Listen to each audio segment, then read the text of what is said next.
যে ভালোবাসার মানুষকে তুমি এক মুহূর্তে না দেখে থাকতে পারতে না, সেই ভালোবাসার মানুষকে হারিয়ে তুমি যুগের পর যুগ অনায়াসে থাকতে পারছো। এর একটাই কারণ হচ্ছে নেফরেনের যোগাযোগ বিচ্ছেদ হয়ে যাচ্ছে। কারণ তোমার ভালোবাসার মানুষ যদি তোমার জন্য চিন্তা ভাবনা থাকে, কষ্টে থাকে, কিন্তু তোমারও মনটা কাঁদবে, কষ্ট হবে। তোমার ভালোবাসার মানুষের জন্য খুব তুমি কষ্টে আছো, তোমার ভালোবাসার মানুষ অজান্তে তোমার একটা পাশের ঘরে যদি এসে যায়, তোমার দেখবে মনটা অনেকটা কষ্ট লাঘব হবে। তোমার ভালোবাসার মানুষের সঙ্গে অশান্তি বিচ্ছেদ হয়েছে, অনেক দিন পরে কথা হচ্ছে, দেখবে দাউ দাউ করা জ্বলা আগুনটা একদম নিমিষে নিভে যাবে। মানে আগুন যদি পানি দিয়ে নিভেতে একটা টাইম লাগে, এখানে কিন্তু সে টাইম লাগবে না।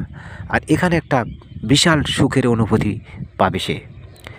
তা ভালোবাসার মানুষের সঙ্গে মাসে যদি একবার যোগাযোগ রাখা হয়, তাহলে বাকি যে ১ মাসের দিনগুলি নেফ্রন দুজনের মধ্যে যোগাযোগ স্থাপন করে রেখে রেখে দিতে পারে। কিন্তু অনেক দিন যদি না এই সম্পর্ক বিচ্ছেদ হয়ে যায়, নেফ্রন আর যোগাযোগ রাখতে পারে না। যার ফলে মানে এক মুহূর্তে না দেখা ভালোবাসার মানুষকে চিরস্থায়ী না দেখেও অনায়াসে দিন কাটিয়ে দেওয়া যায়। কিন্তু মাঝে মাঝে মনে হলে কষ্ট হয়।